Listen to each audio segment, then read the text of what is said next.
Alors, Patrice, vous avez feuilleté ces fameuses pages culturelles et vous y avez trouvé de quoi nous faire tableau. sourire ou nous enseigner des choses?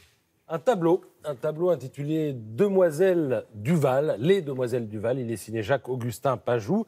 Alors, c'est un tableau qui date du début du 19e siècle et il avait été réservé par Joachim von Ribbentrop, qui était le ministre des Affaires étrangères de Hitler. Il avait récupéré ce tableau, il le voulait pour sa collection personnelle. Bah oui. Et les propriétaires spoliés de ce tableau n'ont jamais été retrouvés. Alors du coup, Ribbentrop, lui, on l'a retrouvé. Il a fini à Nuremberg avec quelques autres. Et le tableau, bien, il y en a comme ça 31 auxquels le Louvre a décidé de dédier un espace spécial.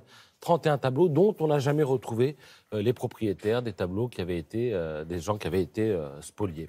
Alors, il y en a 31 qui sont exposés. Il faut savoir que dans les réserves du Louvre, il y en a 807, nous explique le Parisien ce matin. Comment ? De même provenance. Oui, c'est-à-dire que des tableaux dont on n'a jamais retrouvé les propriétaires qui avaient été spoliés pendant la guerre. D'ailleurs, si vous pensez être l'héritier de quelqu'un qui a pu être propriétaire de ces tableaux, allez jeter un coup d'œil sur le site www.culture.gouv.fr. Tous les tableaux ont été scannés et si jamais vous arrivez à prouver que l'un d'entre eux vous appartient. Voilà, c'est un peu les objets trouvés, oui. Les gros objets trouvés.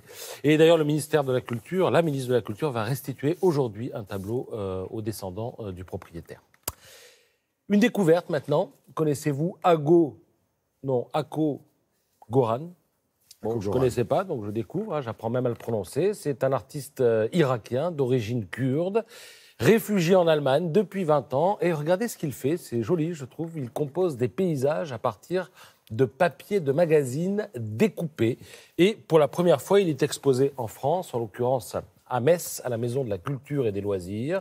Le journal La Croix en parle avec des trémolos dans la voix ou dans la plume ce matin. Il parle de villes émerveillées, d'immeubles en tour de pise légère, tels des Babel, où l'on vivrait serré mais soudé. Voilà, c'est joliment dit. Alors l'histoire de l'artiste est intéressante aussi parce que dans les années 90, il était étudiant aux Beaux-Arts de Bagdad et comme vous le savez, dans les années 90, il y avait un embargo. La peinture était rare dans la capitale irakienne et donc lui, comme il n'avait pas de peinture, il a commencé à piquer les imprimés publicitaires dans les boîtes aux lettres, à découper et il en a fait ce type de tableau. Et lorsqu'il est arrivé en Allemagne, il a continué en fait à découper et à faire le type de tableau que vous venez de voir.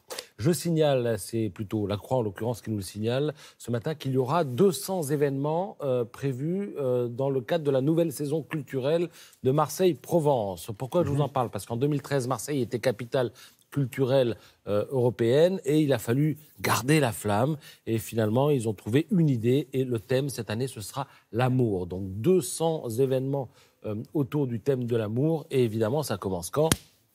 Le 14, avec évidemment la Saint-Valentin. Mercredi. Et ce sera l'occasion, on l'a vu aperçu sur la photo, de redécouvrir un artiste sud-africain qui fabrique des créatures, blanches, des créatures animalières. Et il y aura de grandes parades dans les rues d'Arles et d'Aix-en-Provence. Voilà, on a vu sur la photo. Sinon, allez voir ça dans La Croix ce matin.